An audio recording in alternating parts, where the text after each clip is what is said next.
Assalamualaikum warahmatullahi wabarakatuh. Alhamdulillahi rabbil alamin, wal aqibatu lil muttaqin, wala udwana illa 'alal zalimin.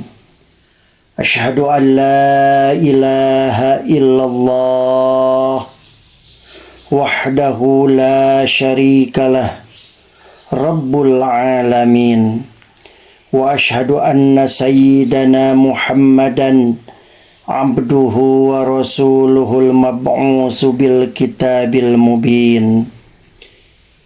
Wassalatu wassalam ala sayyidina wa habibina wa syafi'ina Muhammad sayyidil mursalin wa ala alihi wa sahbihi ajma'in, amma ba'du. Bismillahirrahmanirrahim.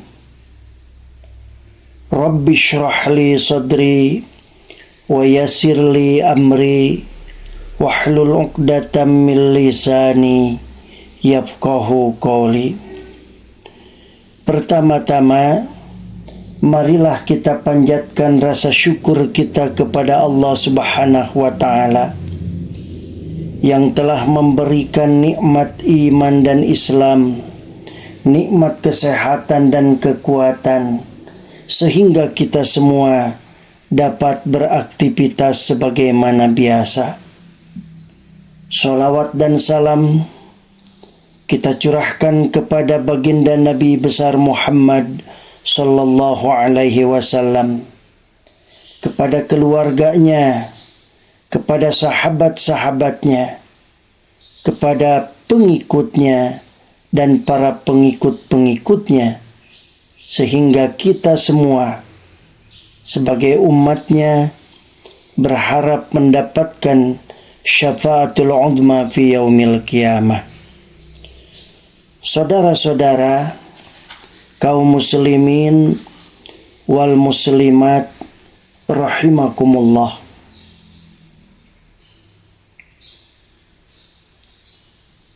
Marilah pengajian ini kita awali dengan melakukan koreksi internal masing-masing. Bermuhasabah. Koreksi internal ini sangat penting untuk kita lakukan agar dalam kehidupan di masa mendatang kita menjadi manusia yang lebih baik. Jangan pernah memberi kesempatan pada diri kita untuk mengoreksi orang lain. Kenapa demikian? Karena Nabi Muhammad SAW bersabda, sungguh beruntung orang yang sibuk mengurusi kekurangannya sendiri dan tidak mengurusi kekurangan orang lain. Dengan berkonsentrasi pada kekurangan diri sendiri, insya Allah kita akan mampu menjelma menjadi hamba Allah Subhanahu wa Ta'ala yang dekat dengannya. Dekat dalam arti menjadi hambanya yang muttaqin, selalu menjalankan perintahnya dan menjauhi larangannya dimanapun kita berada. Dengan menjadi hamba yang muttaqin, kita akan mampu mengendalikan kecenderungan negatif yang berseliweran di hati kita dan mengolahnya menjadi kecenderungan yang positif.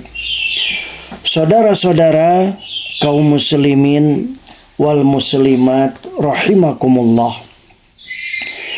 Dalam sebuah riwayat yang dibawa oleh Umar bin Khattab, dikisahkan bahwa pada suatu hari ada seorang laki-laki datang menemui Rasulullah sallallahu alaihi wasallam untuk meminta-minta. Lalu beliau memberinya. Keesokan harinya laki-laki itu datang lagi. Rasulullah sallallahu alaihi wasallam juga memberinya. Keesokan harinya ia datang lagi dan meminta-minta.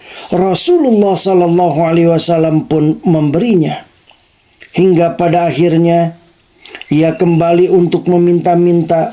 Rasulullah Shallallahu Alaihi Wasallam bersabda, "Aku tidak mempunyai apa-apa saat ini, tetapi ambillah yang kau mau dan jadikan sebagai utangku.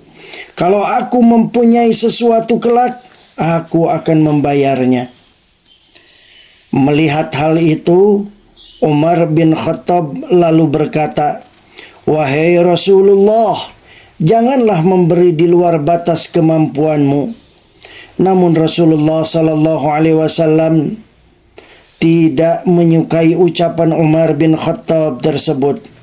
Tiba-tiba datang seorang laki-laki dari kaum Ansor sambil berkata, "Ya Rasulullah, jangan takut, terus saja berinfak, jangan khawatir dengan kemiskinan." Mendengar ucapan laki-laki tadi, Rasulullah Sallallahu Alaihi Wasallam tersenyum. Lalu beliau bersabda kepada Umar bin Khattab, "Ya Umar, ucapan itulah yang diperintahkan oleh Allah Subhanahu wa Ta'ala kepadaku." Hadis riwayat Tirmidzi. Saudara-saudara, kaum muslimin wal muslimat rahimakumullah.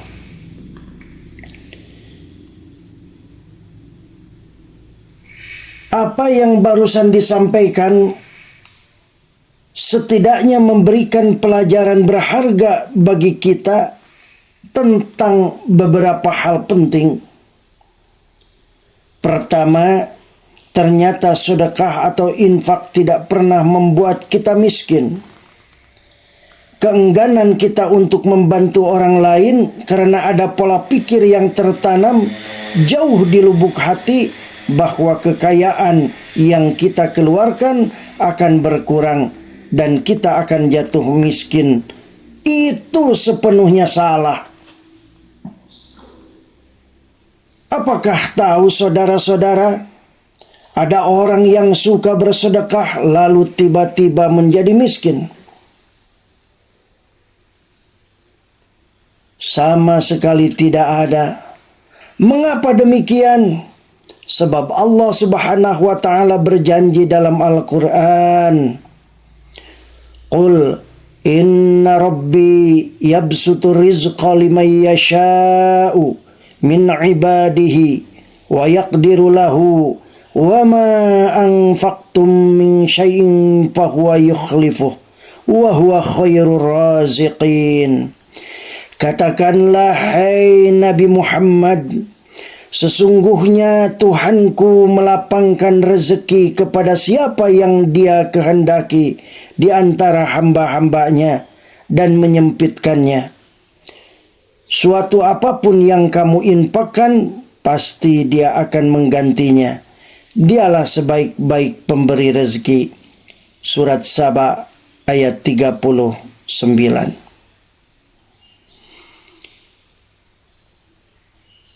Adapun pelajaran yang berharga yang kedua adalah bahwa infak yang baik menurut informasi Al-Quran adalah infak yang berasal dari barang yang kita cintai. Lihat saja Rasulullah Sallallahu Alaihi Wasallam, beliau didatangi berkali-kali oleh seorang laki-laki yang meminta kepada beliau hingga barang yang dimilikinya habis. Ini menunjukkan betapa beliau Rasulullah Sallallahu Alaihi Wasallam sangat gemar berinfak. Hal ini sejalan dengan firman Allah Subhanahu wa Ta'ala, "Lan tanalul birra hatta tunfiku mimma tuhibbun wa ma tunfiku min syai'in fa innallaha bihi alim." Kamu sekali-kali tidak akan memperoleh kebajikan yang sempurna sebelum kamu menginfakkan sebagian harta yang kamu cintai. Apapun yang kamu infakkan, sesungguhnya Allah Maha mengetahui tentangnya. Al-Quran Surat Al-Imran ayat 92. Saudara-saudara, kaum muslimin wal muslimat rahimakumullah. Itulah satu kisah yang perlu kita teladani dari Rasulullah sallallahu alaihi wasallam. Dan ternyata Rasulullah sallallahu alaihi wasallam sangat gemar berbagi, gemar bersedekah, gemar berinfak, gemar membantu, hatta sehingga beliau menghabiskan semua hartanya. Beliau bahagia dan beliau betul-betul rela ikhlas karena Allah. Karena sesungguhnya semua yang kita miliki adalah semata-mata titipan dari Allah Subhanahu wa taala. Saudara-saudara, itulah mungkin yang dapat disampaikan, dan mohon maaf apabila ada kesalahan. Semoga bermanfaat dan wal'afu minkum. Nakhtatim bilhamdalillah, alhamdulillahi rabbil alamin, wabillahi taufiq wal hidayah. Wassalamualaikum warahmatullahi wabarakatuh.